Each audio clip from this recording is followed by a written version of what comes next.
I want to tell you about a made-up country called Neverland and its made-up history to see what we can learn from them.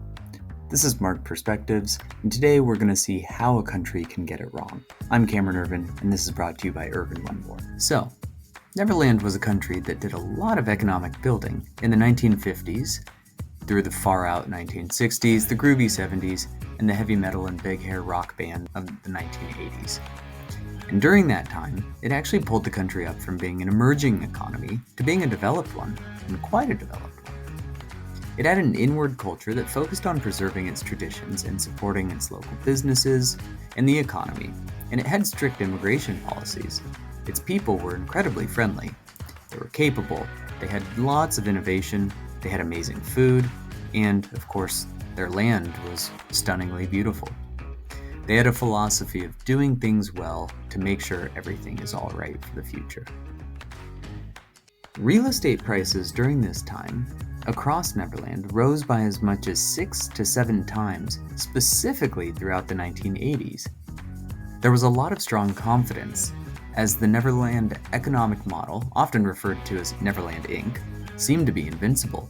Neverlandian corporations had tons of cash, they made speculative purchases of real estate and corporate assets all over the world, and it just kept growing and getting bigger.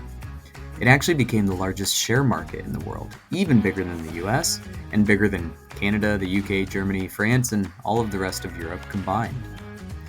Their property market was even more amazing. The price of land increased by as much as 5,000% in Neverland from 1956 to 1986. And if that doesn't blow you away, then maybe this will. Neverland was only about the size of California. However, the King's Palace in Neverland's capital was worth more than all the land of California. And, aside from that, the Neverlandese property market itself as a country was worth 4 times more than the entire US property market, despite the fact that it was only about 4% in size. So things were going well, needless to say. Then in 1990, the Ministry of Finance put restrictions on the total loan volume of real estate lending. So restrictions came in, and that caused an immediate and dramatic drop in the availability of credit. Then the share market started falling. Then it fell more. Then it didn't stop.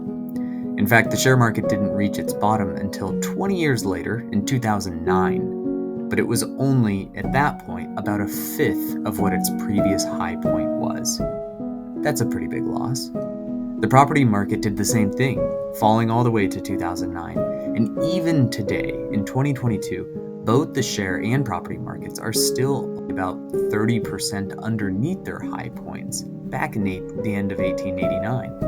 So most of the blood was shed over the first 3 years. This is a horrible and sad history to hear about. But the good thing is that at least it's a made-up country.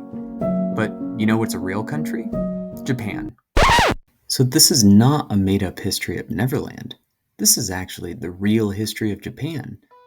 There was actually a term, Japan Inc., and the Neverlandian Palace isn't real, but the Imperial Palace was. The Emperor's Imperial Palace was truly more expensive than all of California's real estate, and Japan as a country was truly worth 4 times that of US.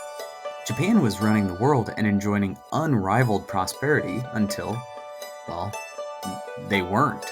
Today, sadly enough, Japan is pointed to as the poster child for how an economy and a leader on the global scale can actually go wrong, and really wrong.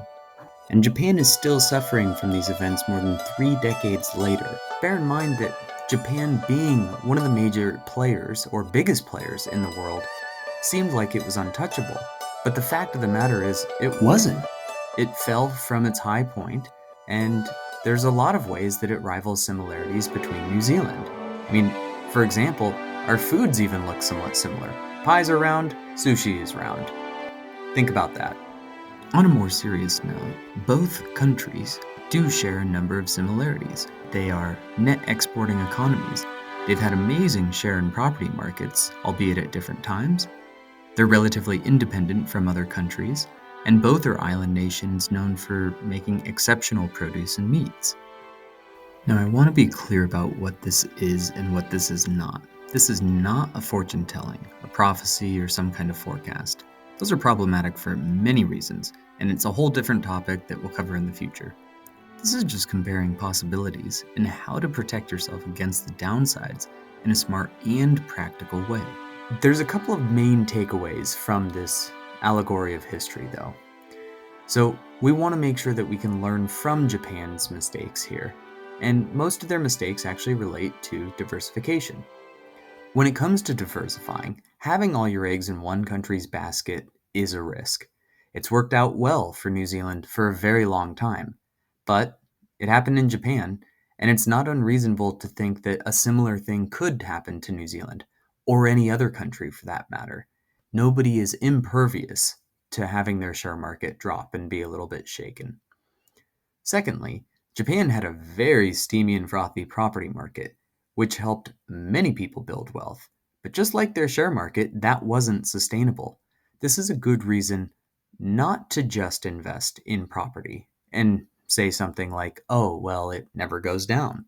In Japan, from 1955 to 1991, they only had one small dip in their residential property market over that entire time, and that was during the end of 1974 and early 1975. Quite small, only a few percent. Again, if that can happen in Japan, it can also happen in New Zealand or anywhere else. Understand that property does not make a diversified portfolio in and of itself, and other elements play a very crucial role in minimizing a person's risk in their overall portfolio. Lastly, we can learn from history and learn from others' mistakes. There's really no reason that we would have to end up in the same position. And, as the quote goes, predicting rain doesn't count. Building an ark does. If you enjoyed this video, reach out, but also share this with someone you think that might benefit. If there's a topic you want to hear more about, let us know. We're happy to teach what's going to be valuable.